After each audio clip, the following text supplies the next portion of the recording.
زمکه چې څومره یې رورې قبضه کوي.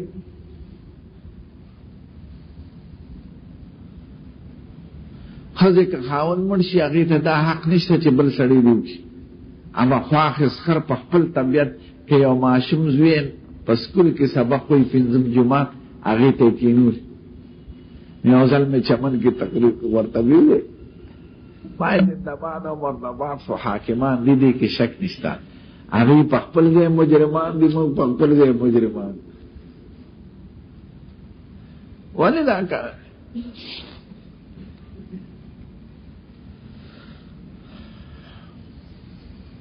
دا چا تپوس کړی دی چې د ښځې شهوت زیات دی نو 4 خاوندانو اجازت ولې نه دی؟ دا ما نه خود هم تپوس کړی دی. یو ځل مې تقریر په کالج کې د وکالت کالج کې او ښځې ناستې وې یو طرف ته او سړی ناست او ښځو به یې پرچې راولېږلې چې سړی 4 ښځې کوي او ښځې 4 خاوندان نه شي کولی. دا ولې په اسلام کې دا دی؟ ما ورته د دې 2 جواب یاد لري.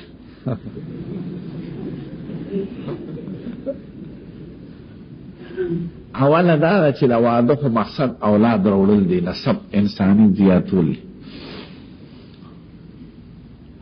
نو که سړی 4 ښځې وکړي نو 4 نوجوانان پیدا کولی شي په کال کې،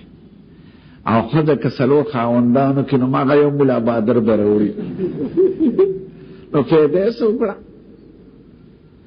4 سړو ورسره جمع وکړه،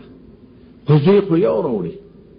او سړی چې 4 ښځو سره جمع وکړي نو 4 نوجوانان پیدا کېږي. نو سړي ته که اجازت وي نو په هغې نسل انساني زیاتېږي، او ښځه نسل انساني نشي زیاتولی د سړو په زیاتېدو. که 20 سړي پې وخېږي نو هغه یو ملا بادر به راوړي. ټیک ده که نه؟ دا خلک خو په دې څرګندو خبرو خپېږي. بل دا چې سړی 4 ښځې وکړي، 4 زامن یې راوړل مثلا، نو نسب دار چا معلوم دی؟ دی مور ده، دی پلار ده، دی مور ده، دی پلار ده، دی مور ده، دی پلار.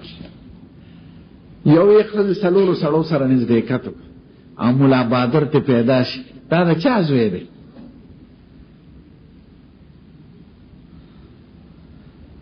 ښځه خو معلومه ده، مور خو معلومه ده، خو پلار یې څوک دی؟ ستنې به ولوئ، وینه به لیبارټور ته لیږي، نه یې کې نسب ختمېږي. دا د چا زوی دی؟ د دې سړي زوی دی که د ده زوی دی که د ده زوی دی؟ او چې سړی 4 ښځې وکړي نو نسب یې معلوم دی، حقوق یې معلوم دی، هر شی معلوم دی. نو دا رازونه دي پکې. پوهېږې که بل شریعت سړي ته ډېرو ښځو اجازت کړی، انګریزانو په ملک کې نشته. یو ښځه د یو سړی 10 کاله یې تېر که اولاد نه راوړي، مثلا ښځه شنډه نه، نو دا ښځه چې دا ښځه پرېږدي دا به څوک کوي اوس؟ او که دا ښځه چې دا ښځه د ځکه ژوند یې ورسره تېر کړی دی، ځواني ورسره زړه کړې ده، محبت یې ورسره، او بله ښځه دې وکړي د دواړو حقوق دې پوره کړي. دا ښځه چې دې پرېږدي انګرېزان وایي یو به کوي، ښه چې یوه کوي اولاد نه راوړي هغې پرېږدي، دا ښځه به څوک کوي اوس؟ دا خو زړه ښځه شوه. نو اسلام ورسره انصاف کړی دی چې نه، ځواني تا سره تېره کړې ده او تا دې مې بله مو که. ښځه کې بیماري راځي، هره میاشت 8 ورځې بیماره، خاوند ورته نشي نږدې کېدی، اولاد چې راوړي 40 ورځې نفاسي. دغه ورځو کې د خاوند تقاضا پیدا شي، دی به څه کوي؟ دا ښځه چې زنا دې وکړي او که دا ښځه چې په جایزه طریقه ښکلې ښځه وکړي، یوه معذوره ده بلې سره نږدې کتو، نو شریعت څومره احسان چې څوک یوه ښځه وایي نو هغې خو زنا روا کړې ده، هغې وایي یوه ښځه ده که بیماره یا څلوېښتي وي نو ته بلې ښځې سره نږدې شه. زمونږ په دین کې خو زنا بنده ده، د دې وجې نه یو سړی 4 ښځې کولی شي. ښځه 45 کالو نه پس اولاد بند شي، او د سړي دا خواهشي زما زامن خدای پاک نورم راکړي، نو دا ښځه چې دا ښځه پرېږدي او که دا ښځه چې بله نوجوانه ښځه وکړه خدای پاک به نوره سلسله د زامنو درکړي، ځکه سړی تر اخره پورې اولاد راوړي، ښځه ودرېږي. ښځو کې بیماری زیات شریعت احسان کړی دی.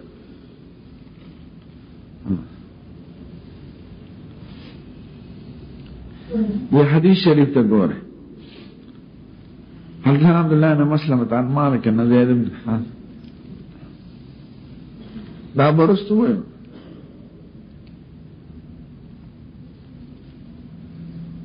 ما جوړول نه خدای دې بار تنوزي دا خصوص ضرورت بغیر د مجبورینه چې شریعت روا کړی دی آی کې وتی شي نور کړي انا ورم بکدا مرتوه بس نام دا معنا چاوی افغانستان کې اسلامي حکومت ته جنکه خرڅي نو جنکو خرڅول خدا د مخلوق خلقو کار دی، اسلام کې خو اجازه نشته. ته دې ته وایي چې اسلامي حکومت دې ته وایي چې د ملائکو حکومت شي، ټول خلق دې یکدم خوشي، ټول خلق یکدم نه خي. بعضې رواجونه تاسو ته زه څومره وایم چې نسوار مه کوئ، ډېر نسواریان بوسم نو دا ګناه زما ده او که ګناه د بخاري ده او که ګناه ستاسو ده. مالي اجزانا ما ورته په خپله ویلي دي کابل په انټرکانټ هوټل کې ټول علماو اجلاس او تربیتي کورس ما ورته دا یو څو سیزونه بند کړي، یو مې پکې دا مې اوس خو باقي کار ده خلکو رواج بدلول خو ډېر ګران کار دی که نه یو کوشش کوي. جهاد فرض کفایه کېږي په هغه چا چې څوک د هغه ځای نه لري او چې په چا جنګ راشي هغې باندې فرض عین کېږي. ښځه په ښځه بدلول ناروا دې ته شغال وایي د الله به راشي. ها دې حدیث شریف ته ګورئ،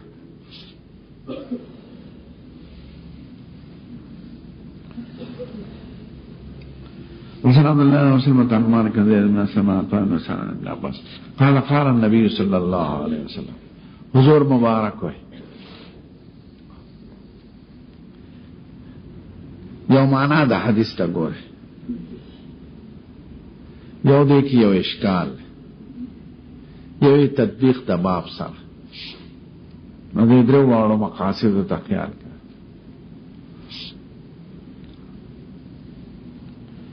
اول معنا د حدیث شریف اريد النار سید الکائنات وی ما ته اور خودل شو، نو دا د کسوف په مانځ کې حضور مبارک مسکو د کسوف او دوزخ ورته خدای خود دا سرست شو پکې جنت ورته خدای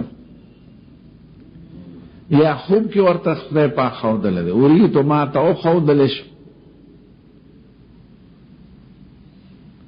سو کوئی دا معراج پش پیا دی خو دا معراج پک مراد وی بے رایتو پکاو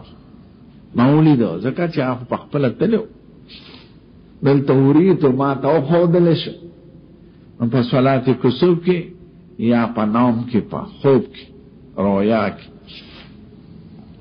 پیدا اکثر اهل النساء امیلی دل چی اکثر اهل دا دوزخ شزینیری یکفرنا دا گویا جواب د سوال مقدر دی قربان دا اولی وی دا کفر دا وجه کفر کئی قیلا یکفرنا بالله کفر پا خدای کئی قال یکفرنا العشیر و یکفرنا الاحسان دا خاون ناشکری کئی او دا احسان ناشکری کئی دا دی ناشکری تا حضور مبارک کفر ہوئے.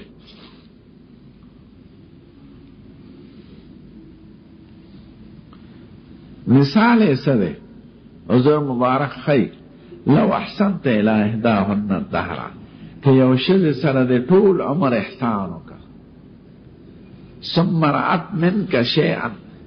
دے اولی دستا دا جانب نا یو معمولی شی من کستا دا جانب نه، یعنی کله به اختیار دا نداس خبر شوی چې دا غي په طبیعت صافنی او شیء نس معمولی نو تنوین دا تنکیر دا پارا تقلیل له امن کا یعنی تا قصدنم نه کړي ستا دا جانب نه داس خبرو شو، یعنی همیشه ولا قیمتي جامع راوړي خدا ته اتفاقا قیمتي ملونه شو لګه کما دی راوړه په ټول عمر کې. نو دا بسوي قالت داوي ما رأيت منك خيرا قط، ما ندري الاستاذ جانب نم اس قسم خير لرا طول عمر په عمرونو سمرا دوان د سلب او د تاکید چي دي اټولې راوړه. ما رأيت ما طول عمر ندي لیدلې چې غلا ماضي شو امن کستانه بلکې ستاده اخرم چې خیر ندي لیدلې، نه د خپلوانو را سره کړی دی، نه د رور کړی دی، نه د مور کړی دی، نه د خور من کا ستا د اړخ او خیر نکره دپاره چې نکره ظاهر وي په عموم کې او سیاح د نفي او د استفهام کې راشي نو نس شي په عموم کې. نو ستا د جانب نه هېڅ قسمه خیر په خیرونو کې ما نه دی لیدلی او قطو بیا پې مهر و هرګز ګوره پاک صحیح ویلی وی ستا د اړخ نم چرته ما ته په عمر کې خیر قدر یې نه دی رارسېدلی هېڅ قسمه خیر د ګوتې عمره خیر. نو دا د ښځو طبیعت دی، نو دې کې ناشکري ده. ټول عمر ورسره احسان کوه خو که یو ورځ پکې لږ کمی راغی نو پوزه به یې تراوئ. ښځه چې یو واده له لاړه شي او د بل چا جامې لګې ښه وویني چې کور ته راشي نو خپه ناست دی. ولې وی خلقو له هر څه راوړي او تاسو چاله څه نه راوړئ.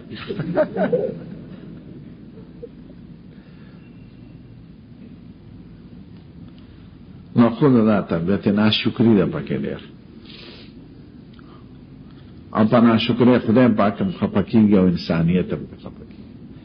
نو وایي دا د خاوند ناشکري کوي د دې وجه نه به دی دوزخ ته ډېرې ځي. د انسان شکر ادا کول دا هم د خدای دی. من لم یشکر الناس لم یشکر الله. ځکه خدای خو تاسې احسان نه کوي چې په ټوکرۍ کې د اسمان نه راکوشي او د چا زړه کې دا یو اچي نو هغه ورسره پیسې ورکړي څه احسان ورسره وکړي. دا چې تا سره خلک احسان کوي دا هم د خدای په حکم کوي او د خدای په اراده کوي. نو ته د شکر د دې واسطې ادا کوه. هغه شکر د ذل واسطې هم دی.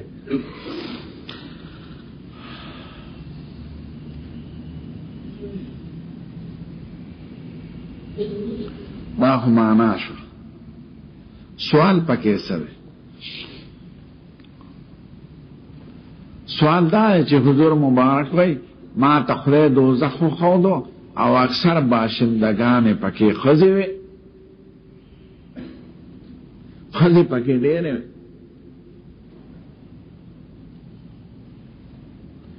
نو دا خو د یو بل حدیث سره معارض معلومیږي چې په جنت کې به ښځینې ډېرې او دې کې وایي په دوزخ کې ښځینې ډېرې. شیزینه په وزیرستان کې ښځې ته شیزینه وایي. د دې حدیث نه معلومیږي چې دوزخ کې ښځې ډېرې دي او نور روایت نه معلومیږي چې جنت کې ښځې ډېرې دي.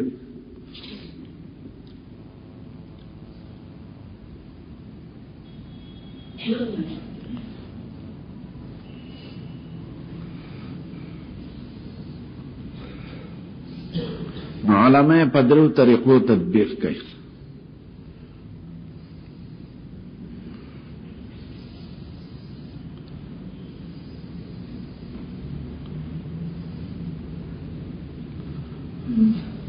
چې دا حضور مبارک وایي چې ما دوزخ کې ښځینې ډېرې ولیدلې نو دا اول الامر خبره ده. اول کې به ښځې ډېرې په دوزخ کې، بیا په سفارش د انبیاء کرام او اولیاء او صالحین او شهدا او یا په عذاب نه پس روزي نو بیا به په جنت کې ډېرې. نو دا چې وایي په دوزخ کې ډېرې دي دا اول وحلت دی او دا چې وایي په جنت کې ډېرې دي نو دا آخري وحلت دی. زمانه بدل شو نو تناقض ختم شو. تناقض او تعارض یو معنا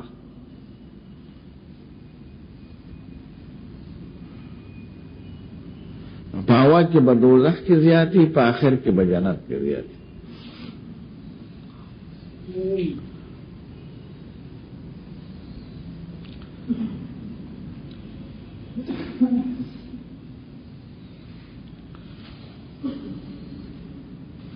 دویمه توجیه دا که چې اول کې دوزخ کې زیات یادی دا په اعتبار د نفس ولادت سره. شمیر د خود زیات او په جنت کې هم زیاتی،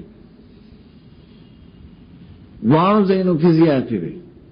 ځکه ولادت د خود زیات دی په نسبت د سړو، نو شمیر د خود زیات.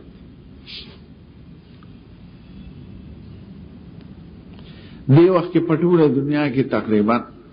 6,000 خلک پیدا کیږي په یوه ګنټه کې.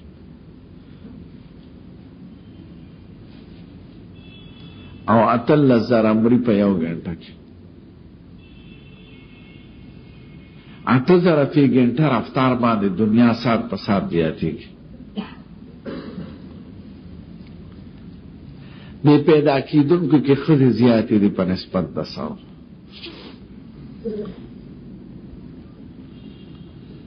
او مرګ د سړو زیات دی په نسبت د ښځو. د سړو بیماری زیاتې دي. سړی په جنگونو کې مري، سړی په بمونو کې مري. لاشه افغانستان کې سړي ډېر دي که ښځې بې اندازې زیات دي. عراق ته لاړ شه، یو فوج چې هغه رستکو 100,000 سړي پکې مړه شو، ښځې پاتې شو. نو سړي په مختلفو واقعاتو حادثاتو جنگونو کې مري، ښځې د هغې په نسبت ډېرې کمې مري. نو د ښځو تعداد پاکستان کې زیات دی. 250 په 100 کې ښځې دي او 48 په 100 کې دا سړي دي. تقریبا 55 لاکه ښځې دې وخت کې زیاتې دي د سړو نه په پاکستان. او په ټول ایشیا کې افغانستان، ایران، عرب،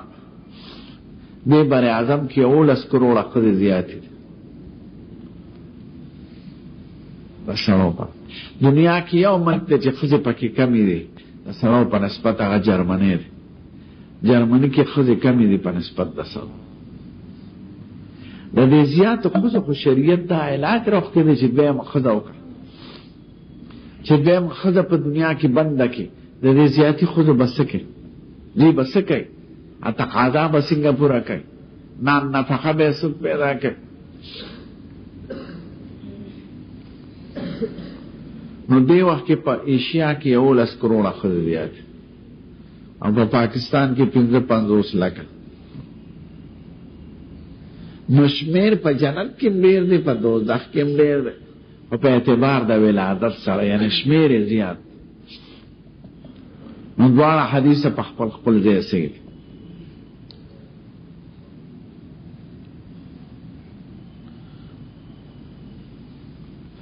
دریم تطبیق دار چې ښځې په دوزخ کې زیاتې دي په نسبت د سړو.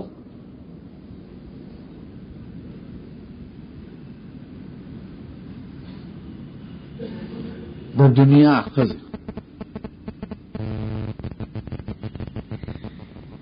او په جنت کې ښځې زیاتې دي په نسبت د سړو. پس د زم د حور عین نه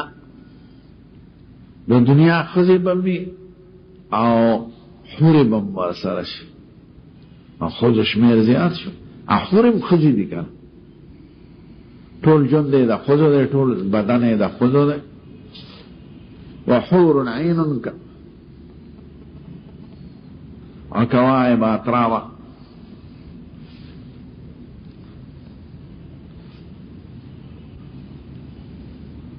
چې ادنا جنتی ته 2 حورې ورکېږي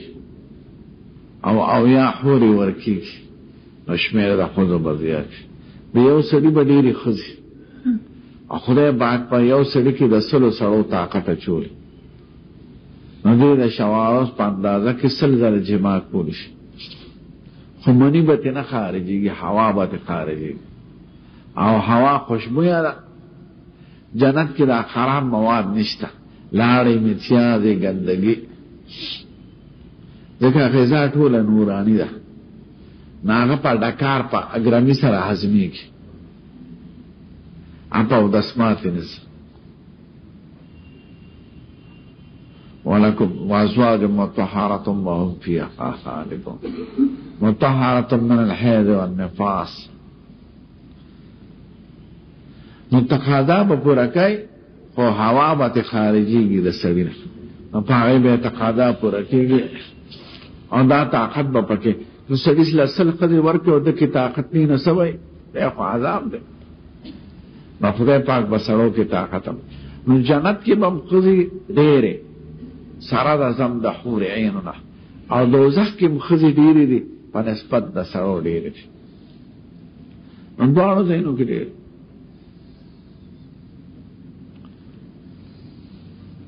دا سوال او دا جواب شي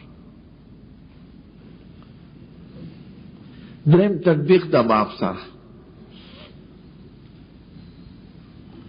تطبیق په دې کې دی چې حضور مبارک تقسیم د کفر وکړ د ښځو ناشکرۍ ته هم کفر ووی نو تپوس وشو چې قربان دا هغه کفر بالله دی نه وی نه دا کفر بالله نه دی دا کفر د عشیر او د نعمت او د احسان دی یعنی دا ادنا درجه د کفر دا نو بیان د انواع یا بیان د مراتب د کفر پکې راغی یو کفر حقیقی دی کفر بالله او یو کفر د عشیر او د احسان یا یو مرتبه اعلی ده چې هغه کفر بالله دی مخرج عن الملت او یو کفر ادنا دی چې هغه کفران العشیر دی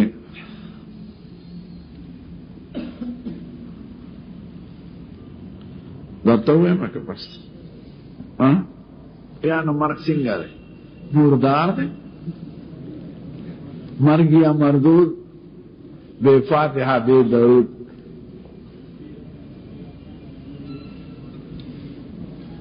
چاوی جمعه منزل خواتین نازی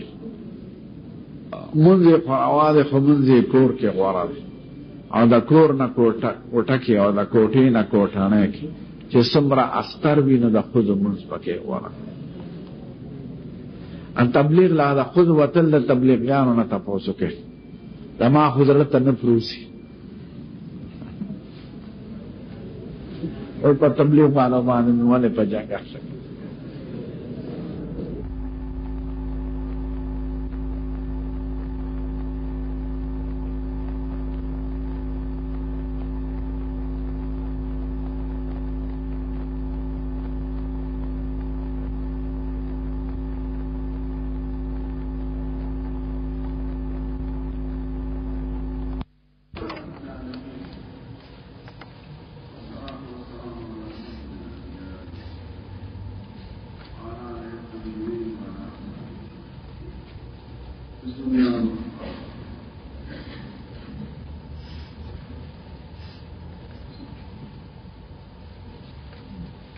باب المعاصي من الجاهلية وعن يعقوب قال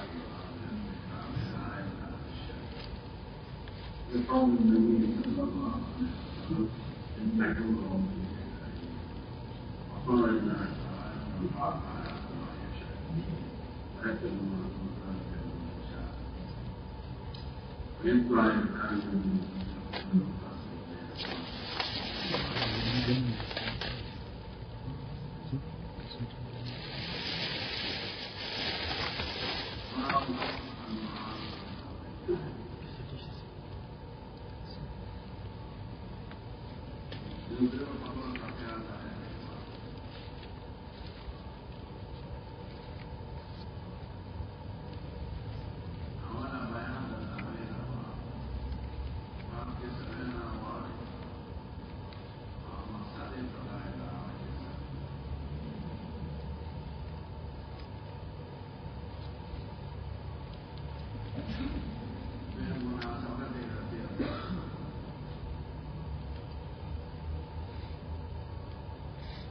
شاكرا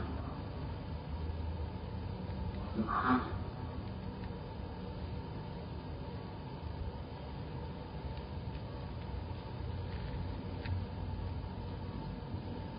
فهم يفهمون في الإنسان آخر تعاون في كلمات في جمال في وقائع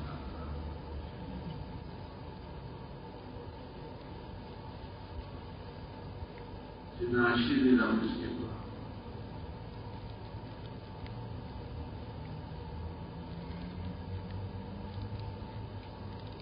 نسوان فراسة كتاب الكفر في الأمام يا لما مالك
تركيب الإيمان وأركان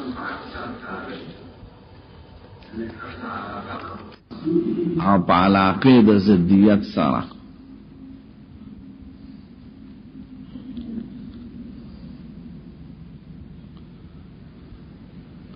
او دا دی ویل چې اطلاق د کفر په معاصی باندې د اطلاق حقیقي دی ځکه کفر کلی مشکک دی او اطلاق ته مشکک په ټولو افرادو په اقوا او په ادنا یو شانتي حقیقي لکه اسود کارغه تم وي او د کارغه نخکته تور سیستم وي معمولی طور ته اعلی طور ته متوسط طور ته ټولو ته اسود وي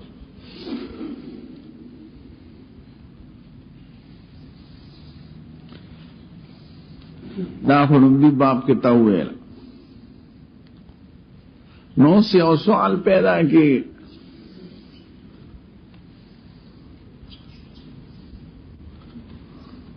دا سوال تحلیل په دو طریقو ده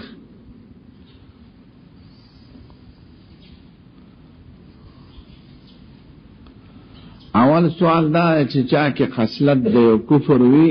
نو اطلاق د کافر پر رواشو که ادنا د کفر وی هم ذکر ادنا د کفر تم باندې اطلاق د کفر حقیقتا تاوي نو چې چا کې مبدا د اشتقاق نو حمل له مشتقي پیراوي نو چا کې چې او خصلت د کفر نو کافر وینا ورته رواشو نو یو مسلمان کې مثلا کذب وي یو مسلمان کې زنا وي یو مسلمان کې غلا وي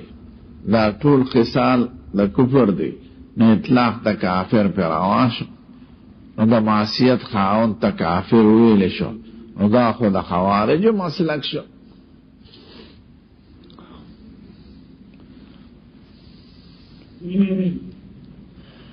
خوارج دا معصیت خاون تا کافر ویل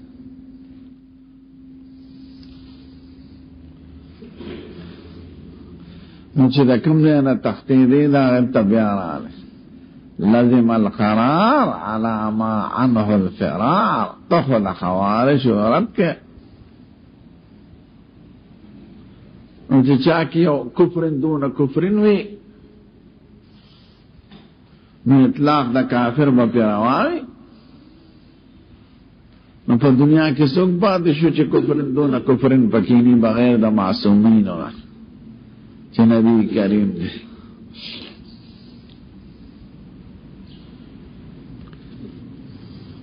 دا تحلیل اول شو دویم تحلیل دا سوال اعدا چې په علاقه د زیت معصیت ته کفر ویل کیږي طاعت ته ایمان ویل کیږي نو که چا کې یو خصلت د خصال د ایمان نه لکه صدق د عهد پابند سخاوت حیا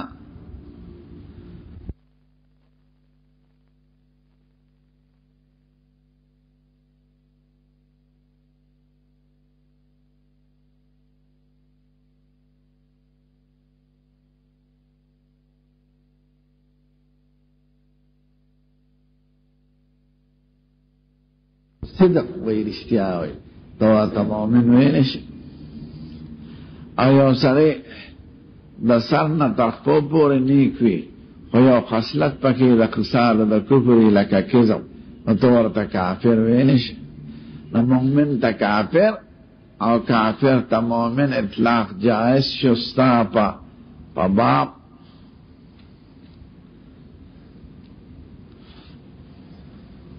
لکه خصال د گناهونو ته اطلاق په د کفر کېږي حقیقتا په تقاضا د ضدیت سره خصال د طاعت باندې اطلاق د ایمان کېږي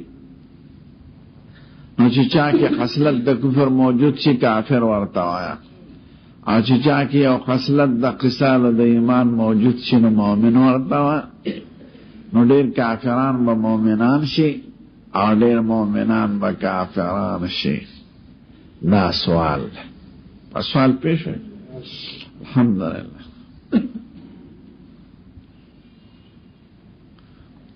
چې په خپل وګړي کې نه لقي سړي ته یادېږي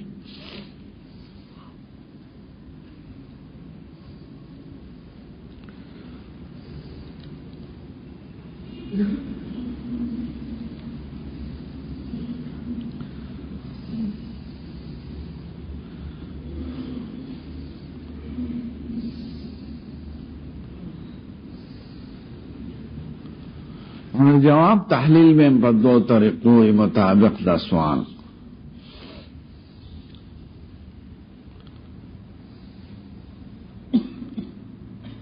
آدھا چمن منو جو چاہ کے خصلت دا کفر موجود چھ اطلاق دا کافر دے پراواش ذکر وجود دا مبدے تقاضا دا صحت دا حمل دا مشتقی چھ چاہ کے بیاض بھی ابیض ورطویلے کے دیش چې چا کې سواد وی اسود ورته ویل کېدی شي چې چا کې حمرت وی احمر ورته ویل کېدی شي نو چې چا کې او خصلت د کفر کافر اطلاق پر روانه خو مونږ چې منع کاو منع شرعا و اصطلاحا کاو نو لغتا دی کافر خو شرعا ورته کافر نه وی او اصطلاحا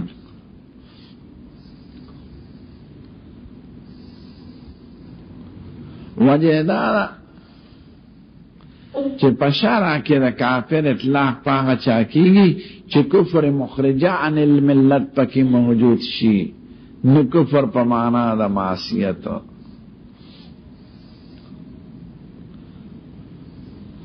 په شرع شریف کې او په اصطلاح د اهل اسلام کې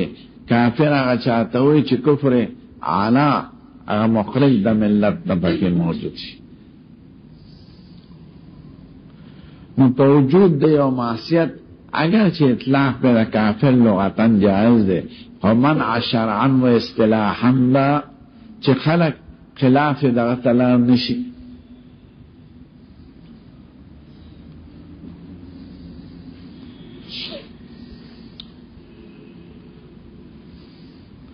ما دا لنبی سوال جواب شو دا دویم سوال جواب چې په کافر کې او خصلت د ایمان ناشي لکه صدق نو په کومه دا چې هغه باندې اطلاق د مؤمن شي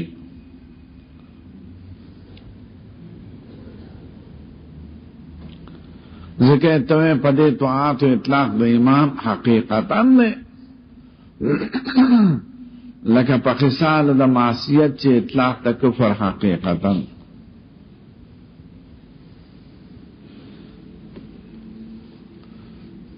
موږ وایو چې کافر ته مؤمن ځکه نه ویل کېږي چې د کفر او د ایمان په منځ کې مقابله لکه د صحت او د مرض ده.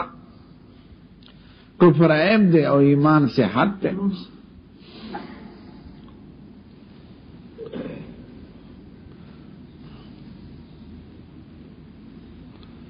نو عرف کې دا ده چې په یو مریض کې یو خصلت د صحت موجود دی، هغه ته صحیح نه وي. ایمان صحت دی او کفر مرض دی. اګه په یو صحیح کې خصلت د مرض موجود دی نو خلق ورته مریض وای. یو سړی ټول روغ جوړ دی خو زکام واله دی ته مریض و.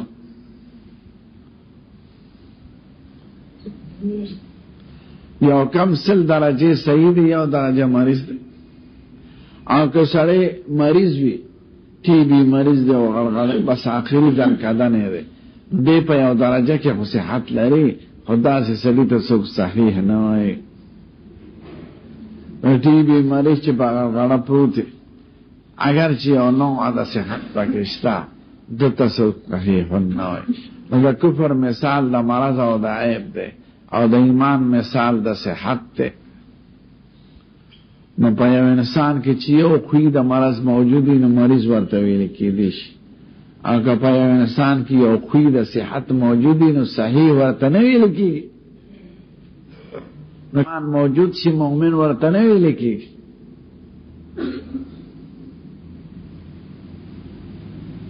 او په مسلمان کې چې یو خصلت د کفر موجود شي نو کافرون لغتن ویل کېدی شي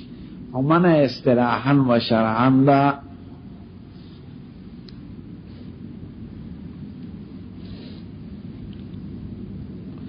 نو دا بریلیان د سید الکائنات باندې اطلاق د عالم غیب کوي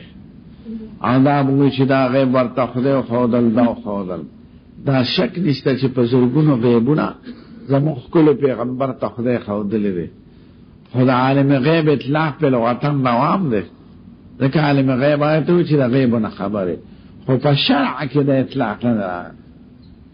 او په اصطلاح کې ځکه په شرع کې عالم غیب هغه چاته وایي چې درې صفته یې پکې. اول دا چې علم مستفاد د غیر نه ني منشأ د علم ذاتي پخپله. دویم دا چې قطعي وي. دریم دا چې محیط وي جمیع اشیاء ته. دا صرف د خدای د علم صفت ده. علم د خدای چې دی منشأ د هغې ذات د خدای دی هغه مستفاد د غیر نه نه دی. د انبیاء کرام علم د خدای نه مستفاد. دویم شرط خو پکې موجود دی چې علم د انبیاء کرام قطعي وي ظني نه وي. خو دا دریم شرط چې محیط وي هر څیز ته دا پکې نشته. او د شګو شمېر په سمندرونو کې څومره شګې دي د باران څومره څاڅکي دي د مرغانو څومره شمېره ده. د دې د پیغمبرانو سره تعلق نشته نو که ورته نی معلوم نو صاحب نه دی د هغې په ښکلو ذات او خالق ته معلوم وي ځکه چې هغه پیدا کړي. دا ونې غنې او څاڅکي دا څوک پیدا کوي؟ الا یعلم من خلق وهو اللطیف الخبیر. نو که د بعض شیانو د غیب و د وجه نه حضور مبارک ته عالم غیب وای نو لغتا جائز دی خو په عرف په شرع کې اطلاق نه راغلی او نه په اصطلاح.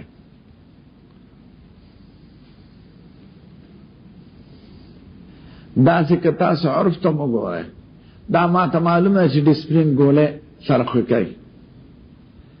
دا تاسو ته معلومه ده چې سناسر لوښي خېټې ګولاوئ.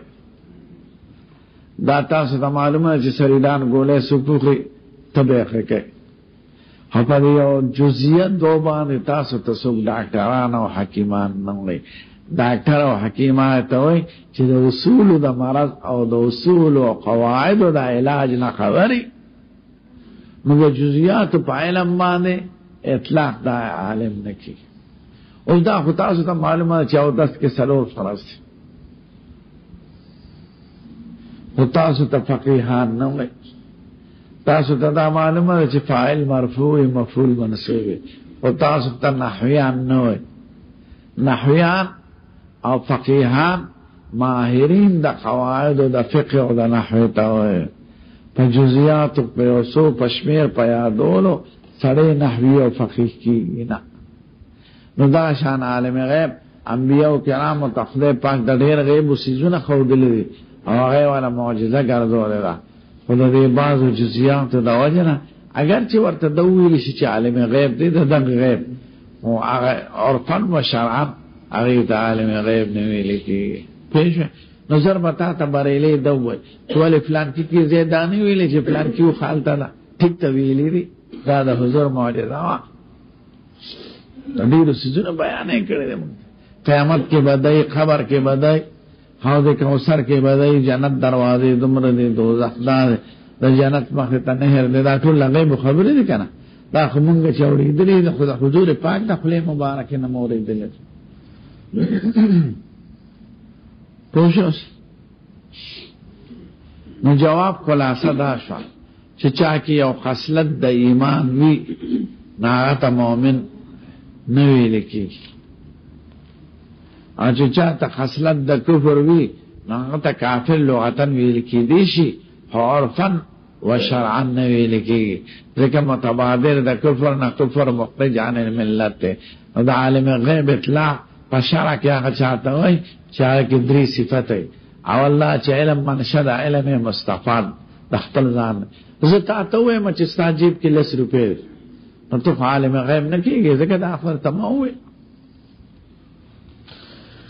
یا علم د آلاتو په ذریعه د اسبابو په ذریعه لکه امریکې خبرې اورې یا په اکسرې باندې بچي معلوم کړي نو دې ته علم غیب نه وایي چې بغیر د ظاهري اسبابو بغیر د اطلاع رچانه تاسو دا علم دا سیرو صفت د خدای پاک علم غیب دو معنا دی یو غیب صفت د علم آیا غیب مفعول د علم د مغیبات انبیاء ته خدای علم د مغیبات ورکړي علم غیب چې د غیب صفت ده دا مختص د خدای پاک پر قل لا يعلم من في السماوات والارض الغيب الا الله ولله غیب السماوات والارض غیب وای دغه بادام دانه ته چې پاړو کې دن نه ځکه دا پټه في غيابة الجب أو يكون في غيابة الجب يلتقطه بعض السيارة إن كنت فاعل سوال په دو طریقو سره شو دا غي جواب په دو طریقو په لومبه طریقې خلاصه دا چې چا کې خصلت د کفر اطلاق د کفر د پیرواشي لغتن همغه منع شرعا و اصطلاحا وایو او د دې جواب دا چې په یو خصلت د اختصال د ایمان سره اطلاق د مؤمن پینې کېږي ځکه د ایمان مثال د صحت ته او د کفر مثال د مرض ده نو په یو صحت په یو خبره سره مریض ته صحیح نه وي او صحیح کې یو خبره د مرض راشي نو خلک ورته مریض وي امام بخاری جواب کوي دغه سوال مقدر او دی وای چې ټیک ته معاصی د جنس ته کفر نه دی د دې په عمل باندې سړی کافر کیږي نه نو موږ د موافقت د خوارج سره نه کوو خوارج خو مرتکب د معاصی ته کافر وایي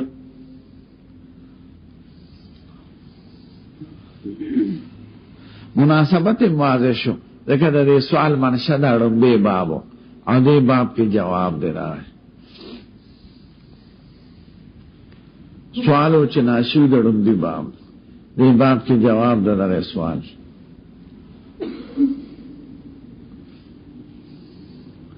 درې مشارح دا باب ته ګوره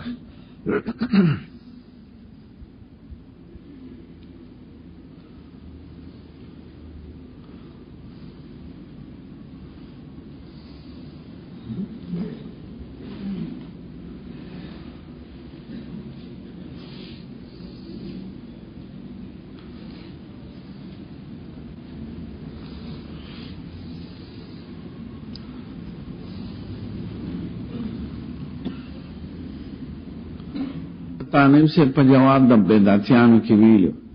که د بعضو مغیباتو د علم د وجه نه حضور مبارک ته عالم غیب وایي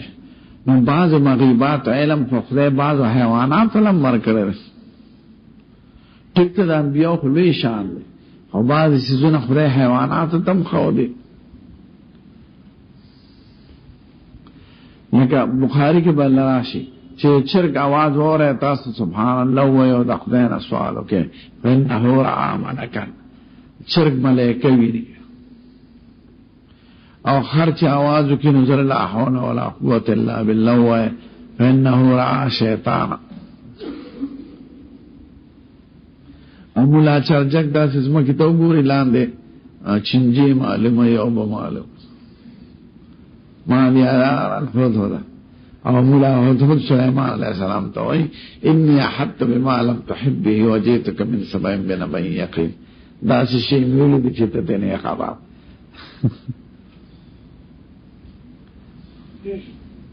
نو بریلیان نا ولا شهودا حتی کو کده حضور پاک علی په مسله نه پیږي جاهلان د حقیقت د دین نه نه خبر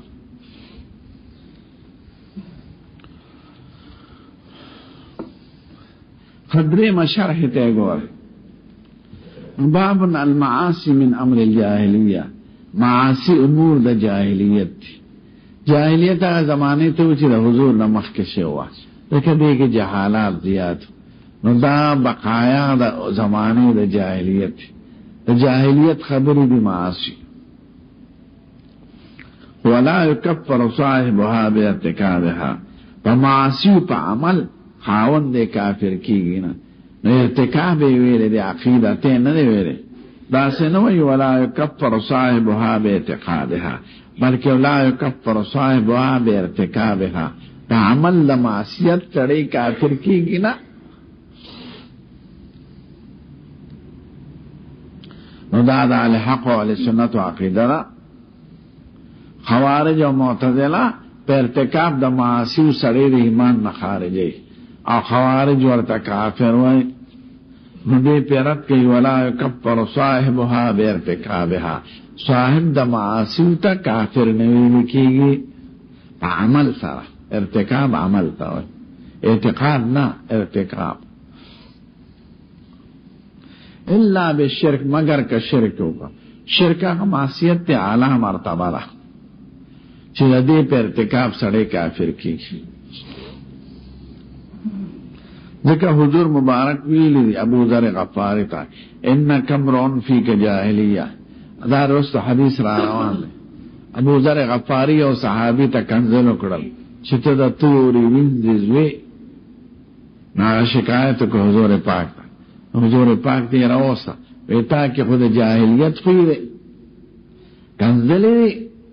کنځلې خود جاہلیت خبره دی نو د دې عمل ته جاہلیت وي خود ته کافر نه چې ته کافر شې توبه وکړه دې کنځل ته جاہلیت وي معلومه ده چې معاصی امور د جاہلیت دي بل خدای وایي چې ماوي چې شرک باندې سړی کافر کیږي لکه خدای وایي ان الله لا یغفر ان یشرک به ويغفر ما دون ذلك لمن یشاء شرک هغه ګناه چې هغه د کفر ده دا خدای نه بخي او لاندې قابل لمعافی دی نو چې لاندې قابل لمعافی دی نو معلومه ده چې او شرک شو او ما دون الشرک شو نو په شرک سړی د ملت نوزي او په ما دون الشرک نوزي دا د جنس د معاصیونه دی ځکه خدای دا هغه تحت المشیت کړی دی که زه غواړم زه به وبخم او شرک په باره کې قطعي فیصله دا ده چې زه نه بخم معلومه ده چې شرک کفر دی او د شرک د لاندې معاصی دي چې هغه قابل د عفو دي که خدای وغواړي دا د الا بشرک دلیل شو وَإِن طَائِفَتَانِ مِنَ الْمُؤْمِنِينَ اقْتَتَلُوا فَأَصْلِحُوا بَيْنَهُمَا فَسَمَّاهُ الْمُؤْمِنِينَ خدای وایي سورۃ حجرات کې کله ډلې د مسلمانانو په جنگ شي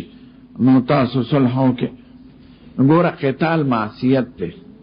خو صاحب د قتال ته مؤمن وي کدو ډلې د مؤمنانو په جنگ شي نو که په جنگ سړی کافر کېده نو دی دواړو ته به مؤمنان نه وي نو خصلت پکې د جاهلیت شته په اطلاق په د کافر نه کېږي بلکې اطلاق به په د مؤمن کې معلومه دا چې په معصیت سړی د ایمان نه نوځي که په معصیت د ایمان نه وتې نو په قتال به دوی د ایمان نه وتلی قتال خو معصیت بیا به ورته مؤمن نه ویلی کېدی او خدای پاک ورته مؤمنان وایي وإن طائفتان من المؤمنین اقتتلوا د قتال باوجود دوی ته مؤمنان وایي فسماهم المؤمنین خدای ورته مؤمنان ویلی معلومه دا چې د معصیت په ارتکاب سړی کافر کېږي نه که کافر کېدی نو د قتال والو ته به مؤمن نه وي پوه شو انسان عبدالرحمن مخکې باب کې کفرونه تیر شو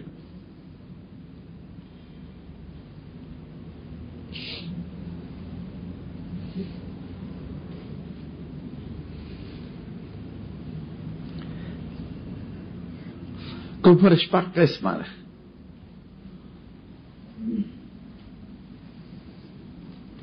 چې سړی په کافر کېږي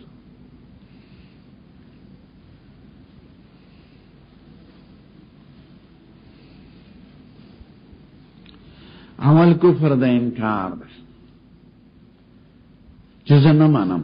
خو علم هم ورسره نه لکه د عام کافران دوی د حقانیت د ایمان نه دي خبر او منکر دي ځینې هندوان سیکان دا نور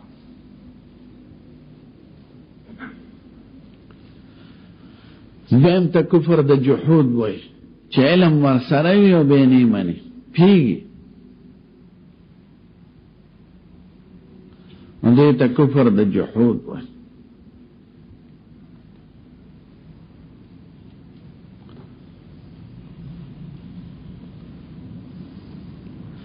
دریم کفر د عناد چې پیجنې مو اقرار هم کوي احیانا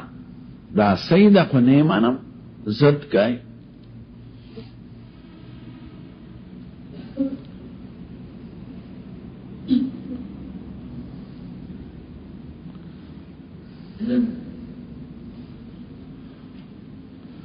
سلورم کفر د استکبار واستکبر استکبار کفر د استکبار دیتو چې بار بار اعتراف کوي کوئی نہیں منم عناد کی کله نا کله اعتراف کوي اقرار کوي او استکبار کی بار بار کوي خی پی جنم خی ویما تاسو دین حق ته و نه منم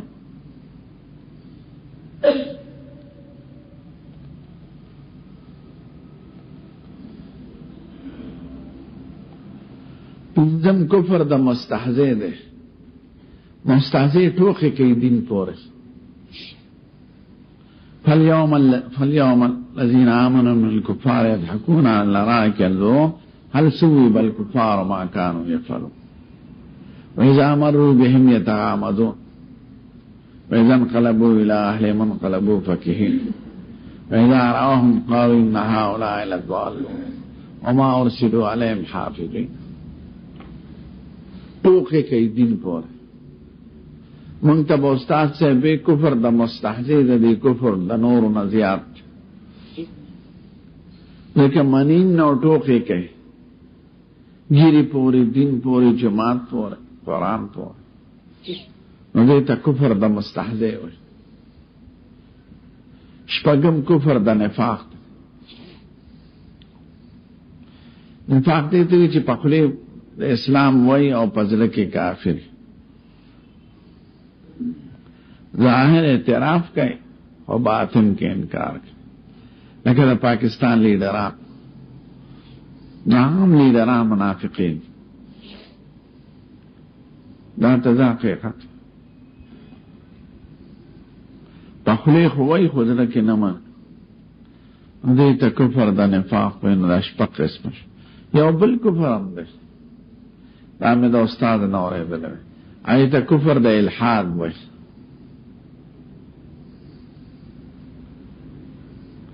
الحاد دیتا ہوئی چی منیو اقرارم کئی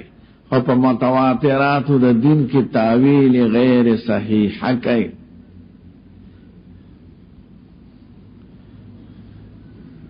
خدای وی ان الذین یلحدون فی آیاتنا ہمارے دین میں ٹیڑے چلتے ہیں زمون پا دین کی کاگر آوان دی الحاد مانا میلان دا صلات خو زمانم منزو خو صلات دیتے ہو چی سار وقتی ورزشو کی دا دریاب پغارا زکاة منم خو زکاة دا حکومت ٹیکس تاوی حج منم خو حج کانفرنس تاوی کہ کراچے کے دیو کہو کہ کابل کے دیو لکہ دا دیر خلق دا سیدی منکرین حدیث دیتا کفر دا الحاد وی اور حضرت شان مرشاہ سے پدی کتاب لکھنے دے اکفار الملحدین فی ضروریات الدین دا ملحدین و کفر لکہ قادیانان ویزمونگا عرصہ منو ختم نبوتم منو حضور مبارک خاتم النبیین دے اور خاتم مانا تصدیق کا ان کے مہر لگا ان کے نو سید الکائنات چه دا چا دا نبوت تصدیقو کی اغا نبی دے وی زمون دا پیغمبر تصدیق کرے قرآن کی دے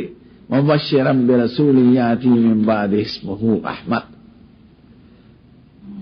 قرآن کی دے چه رستا بیا پیغمبر رازی من بے احمد علیکہ زناورو افو احمد بیلے دا استانم غلام احمد آخو ویلیو چراغ مور با مریمی استاد مور نم چراغ بی بی دا نمی دا چراغ بی بی آخو ویلیو چراغ پیغمبر با پلار نیستا پلار خو غلام مرتضاو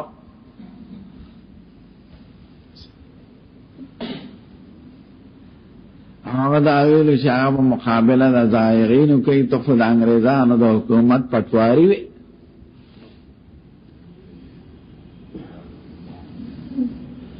دا ویلو چې هغه ته جبريل لازم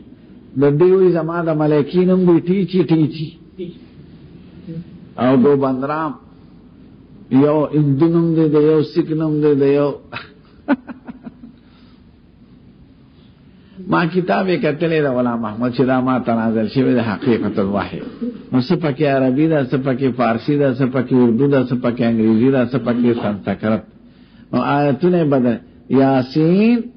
والقرآن الحکیم لقد جعلناک نبیا فی القادیانیین نو یو آیاتی ورسره خپله شوشه زیاته وی دا ما تراغل حقیقت الوحی کتاب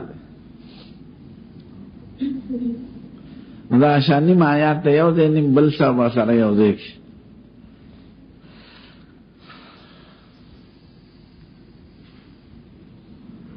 او ہوئیلو چی احمد زیبر آسمان تا او تا پٹھٹے کے مرشو دستو نا پیو لگے دلا جیسے نا پٹھٹے کے تے سوتنا مئی سن 1908 کی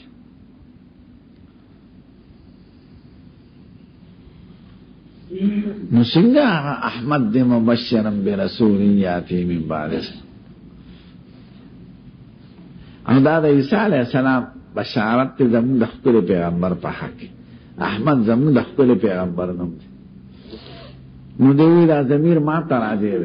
وی دا پیغمبر علیہ السلام چی سمر ویلی دی کنا چی عیسیٰ برازی و دا سے بھئی نو دا عیسیٰ نا خود عیسیٰ نا دے مراد مسیح عیسیٰ مثل اللہ نو دی مسیح موعود ورطا ہوئی چاگین آگا مسیح موعود نا مراد دے نو دی تا کفر دا الحاد ہوئی چی سنگا دا دین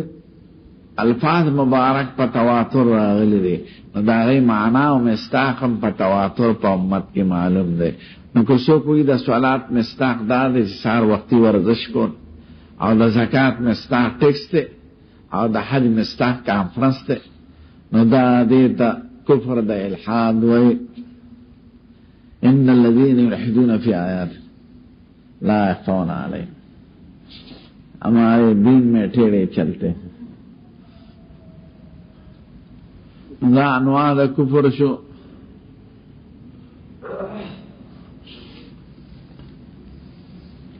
یہ حدیث شریف ته ګوره، معنا د حدیث او تطبیق باب سره. حدثنا عبد الرحمن بن مبارك قال حدثنا معاذ بن زيد قال حدثنا ايوب ويونس عن الحسن بن قيس قال ذهبت لانصر هذا الرجل. احناف ابن قيس وی زروانو چې امدادو کوم د دې سړي نه مراد حضرت علی مرتضی. فلقيني ابو بکر، حضرت ابو بکر رضی الله عنه نافع ابن حریث دا مخیل را حویرس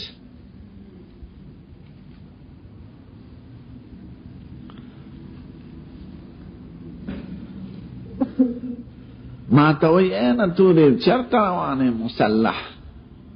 قلت انصر هذا الرجل